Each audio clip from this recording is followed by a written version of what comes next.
Greetings, chess fans. My name is Arturs Neiksans, and I've come back with a fresh video, a game commentary of my own Blitz game that I played in Tartu, Estonia a couple of weeks ago. This is the round 2 game, so have fun. Alright, the game is about to start. Round 2 of the Estiko Blitz Open tournament. My opponent is Filipp Obolonin, rated about 2100. I decided to play something simple, so you're gonna see the ready opening. But the opening will be played out very quickly, so I will just pause right after I will have my very first decision and explain why we played what we played. Here we go. So the game is about to start. Especially in accelerated time control games, I really liked ready. It seems my opponent fully expected this. You can see we get plus 2 seconds per every made move. You want to win some extra time. Yeah, this d3, bishop f5, knight e2 is something I've played so many times in online tournaments. Queen e1 and knight fd7, e4, bishop h7. Okay, so let's pause here for a moment and go back a bit and try to understand where we are heading.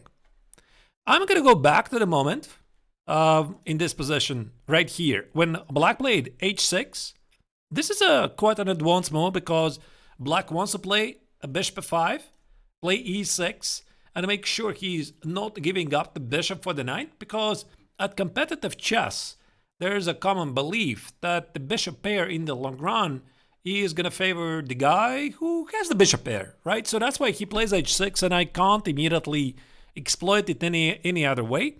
So this is the stuff I wrote in my Kings in an Attack course in One Confederations for Chessable. It was my course number 3. So b3, bishop e7, bishop b2, shoot castles, and queen e1.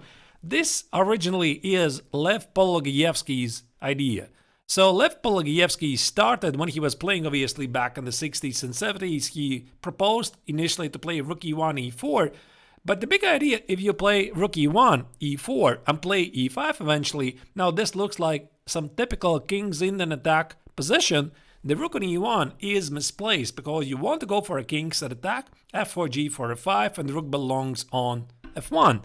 And that's why it is Pologievsky who later would switch to queen e1 with the same idea to play e4, e5, but then the rook at f1 stands better for the following action. Now, my opponent played knight fd7. To be honest, I did not even register that this move is really so strong, and I think that my opponent was following some deep prep. I mean, it literally makes no sense. As you can see, after e4, bishop h7, his knight on b8 is kind of disconnected from the game. But again, it's a very, very concrete idea, and I'm about to continue with the next moves. Here we go. So I play queen e2. He plays bishop f6. I'm like, okay, e5, bishop e7, and here we go. So right here, after bishop e7, I think I have faced something like this in some online games, which, to be honest, I always felt it's a complete waste of time. That black just played bishop f6 and bishop e7. Seemingly, it's like he did not expect that white's going to play e5. But if you ask engines about this position, engines say that black is perfectly fine. And the big idea of keeping the knight on b8 is that black wants to play c5, knight c6, and organize some counterplay at a queenside, possibly with knight e4. I checked some chessable courses. I found none with this knight fd7. So I suppose Filipp either knew this. I mean, he definitely knew this, either from his own analysis or his coach told him, I don't know. But this is a very, very powerful idea. And here I'm reaching for rook a1. Let's continue. So rook a1 is played. My opponent plays out the idea, c5 here. By the way, the rook a1 move is not really that great. Here, instead of this, I should have played perhaps... yeah, rook a1 maybe is... Yeah, instead of rook a1, my apologies. I maybe should have continued with king h1. And here's the idea, after king h1 c5, I get to play knight e1, knight c6, and f4. Because not always the rook at a1 stands so badly. And on e1 on this occasion, it doesn't really need to go for the moment because that's the place for the knight. And I want to play g4, f5, and start this king's attack, and possibly even also f6. So if he will play knight e4, I can trade it. I can play knight f3, queen b6, and h4. This is an engine line where white starts to take over the game, and the queen side is locked. And I'm thinking some knight h2, the other knight goes to f3, the other like this. Knight h2, knight g4, knight f3, possibly a sacrifice on g5. Exactly what you need for a blitz game. Either way, instead of this, I decided to play automatically rook a1. My opponent played c5, and I'm thinking what to do.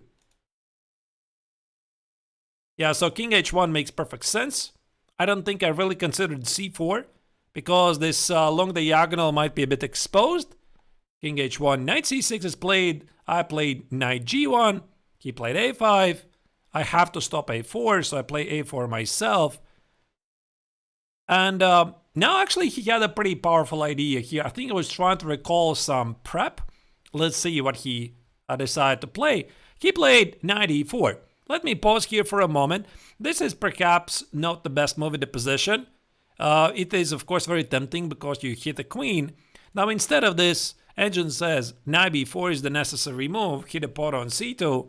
And if I go here, queen d1, here black has a very nice pawn sacrifice. b5 takes and a4. And black fully takes over the initiative because my initiative at a king side is going nowhere and black is much faster at the queen side, and a pawn on b5, it doesn't really matter. But it didn't happen. Knight e4 was played. Let's continue. Yeah, by the way, this queen d1, I didn't really seriously consider capturing on d4 for some reason. He played b5. I probably should really not allow him to take on a4, open up the queen side too much than I should. And during the game, I had a feeling I have seen something like this before. I was quite surprised by the speed of my opponent. So he's definitely quite familiar with the position. And since my king's attack is probably leading me nowhere and black is already threatening to play a4 here, I decided that I probably need to take a different approach. And also notice that my opponent is thinking while I'm considering my choices. Yeah, this is, of course, how you want to play blitz. So I play c4, he immediately played knight c7, I play knight b1. My pawn on d3 was under attack, so look at this bishop on h7, it's hitting the pawn on d3, getting pretty powerful piece. He played rook b8, a very easy move, knight c3. I thought I'm doing okay, by the way, during the game I'm hitting the pawn on d5. If the pawn moves forward, it enables some knight e4, knight f6 ideas in the future. So I was feeling pretty optimistic here. Now this is the correct move for black. D takes on c4, I have no choice, takes, knight b6. I'm like, wait a second, he wants to take on d1, play knight c4, and my bishop on b2 is under attack. And if I trade the queens, I obviously have no chance for a king's attack. So what should I do? Obviously, I should keep the queens on the board. So I play queen a1. And I'm feeling pretty optimistic. There's going to be rook d1, maybe knight e4, maybe knight e6, so I see no reason to despair in this position. Now my opponent for the first time is thinking about his choices, but there's one problem with my position. There's one weak spot in my position, and that is the pawn on b3. At the moment I was calculating only some a4 stuff. I was calculating knight a6 and knight b4. I felt this is slow, and so like he plays bishop c2. I'm like, wait, what is this? So if I play queen a3, there's going to be a4. He opens up the queen side and the rook on b8 starts to hit a pawn on b3. This is not good. All right, so probably I'll have to sacrifice something. The pawn on b3 will have to go. I have no time to prepare it. And how about my initiative at the king side? So here I feel, yeah, something is not going in the right direction. Yeah, so my opponent is definitely well familiar with this position, and I at the moment I'm a bit confused. I'm not sure where I misplayed it, but again, no time to despair, and typically the main rule for difficult positions, like I was pretty sure I'm much worse here, is you try to complicate stuff. So how do you complicate stuff? I believe I also looked at some bishop e4 ideas here. Force him to take on b3, and then my bishop is pretty active. But in the end, as you can see, I'm approaching 1 minute mark. There's a glare on his time. I believe he had like 3 minutes, maybe 2:45. He had a lot of time. I decided to play knight e4. There you go. So knight e4 comes with some knight f6 or knight e6 ideas. When in doubt, always try to be aggressive. Yeah, my opponent, it seems, quite didn't believe it. He decided to take on b3. I give a check and king h8. Let me pause here for the moment the video. I play queen b1. There was a very interesting moment. After this knight f6 check, I thought that him accepting the piece, g takes, c takes on f6 is very dangerous because, as you can see, my queen on a1, a bishop on b2, they protect the pawn on f6. And if he plays bishop d6, suddenly there's queen c1, and queen h6 is a big problem. And he cannot protect the pawn, bishop e4, the king has to walk away, and I'm simply delivering the mate. So before he took on b3, he already fully expected that I'm going to play knight f6, so he expected there's going to be king h8, and now I'm playing queen b1, literally forcing him to do something about the knight on f6. Let's continue with the video. Because, as you can see, there is a mate in one thread. Now, obviously, this is a critical moment. He's checking if he's not losing on the spot. So g takes on f6, rook d1. Okay, this is a bit crazy, to be honest. I don't know what I was thinking. Again, let me pause the video here. For some reason, I didn't even register that I can take on f6, I can take on f6, and take on b3. So I'm down a pawn. But he has a weak king, and his queenside knights are pretty awkward on b6 and c7, so I think it will be probably still a great position, like knight f3, knight e5, f4, maybe f5, and the black a pawn is not going anywhere. But the point is, I simply did not register that the bishop on b3 is under attacks. I decided to complicate matters, play rook d1, to push back the queen from defending the pawn on f6 so that I can take on f6 and execute the idea to play queen c1. Let's continue again watching the game. So he played knight e5. To my surprise, he didn't take the rook. I decided to take it. He captured back. As you can see, he's trying to safeguard his king. At the moment, I'm down 2 pawns. So the only thing I can do is to go for a desperate attack. King g7, and right here, I simply could have taken on f6, like takes on f6, takes on f6, and queen c5 with a pretty safe position. Again, I didn't really notice this because I was really focused on how do I continue attacking. As you can see, I have only 38 seconds left, so I'm looking for ways to continue the attack. So which one is it gonna be? Yeah, the bishop needs protecting. It's a bit slow move, but what can I do? At least I'm hitting the pawn on a5. He simplifies the position. He puts the knight on d5. Looks like black is perfectly secure. And I'm trying to throw in every single piece that I have. Try to go after the black king. I think also my opponent was playing a bit too fast because he still had like 2 minutes. And yeah, here he played f5. I showed it too quickly. f5. I need to open up the king side. Somehow I'm down 2 pawns, but what can I do? So use every single resource. And this move, king h7, was played way too slow, and he blundered the pawn on h6. Now, that's a moment you would have to think for a moment, and he plays f4 like in a couple of seconds. Now, that is a bit crazy. I think he got quite a bit carried away, so I took bishop takes on f4, as you can see, and the game suddenly becomes very unclear. If he had paused at the right moment, calmed down, because he still had like 2 minutes and 30 seconds, I'm not exaggerating. You cannot see because of the glare on his clock, but he had a lot of time. He still could have played rook g8. It kind of makes sense. He wants to protect the pawn, he wants to play rook g6, and if I take it, after the very powerful rook b3, black is very active and my attack is going nowhere. So he wants to play something like rook c3, harass my queen, and there's this very, very powerful move, queen a8. After this, I think I would have lost the game. Like the knight on f3 is hanging, there's a very powerful battery, and black enjoys the extra pawn. The king is safe. Like, I cannot teleport the queen to h5. Sadly, I cannot do that. But, yeah, my opponent, again, played it too quickly. He played f4, and I took on f4. Sorry, first I take on f4 with the bishop, of course, right? Now he was checking. Now, yeah, this is a bit of wrong moment to think about the choices. He already should have done it before. Maybe he was checking some bishop g5 stuff, really. I don't really know. So knight x on f4, queen x on f4, queen e8, knight h2. Yeah, so I try to keep attacking.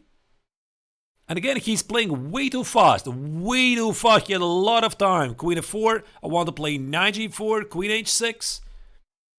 So this rook b4, to be honest, I missed. I realized my knight g4 is going nowhere, and I also do not want to trade the queens after queen a8.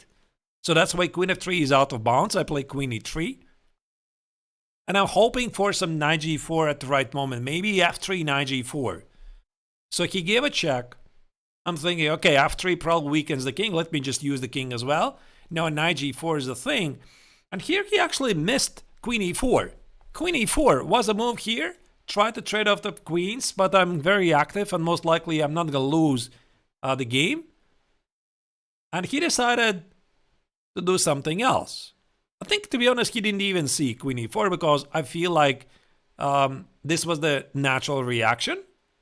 He played h5, which I think he completely missed the rook d7 idea, that suddenly the bishop is hanging. Again, he played very quickly rook e8, and I played rook d1. Okay, let's pause here for a moment, which was quite surprising to me, because already a couple of moves ago, like right here, after rook e7, rook e8, I clearly saw I can sacrifice the exchange on e7. I can take it, I can give a check. If he goes here, I take on h5, so I enable knight g4, knight f6. And this is the type of position where the extra exchange for black doesn't matter. But why he didn't go there? Because he could play rook e8 and secure the king. Like, for example, I play knight g4.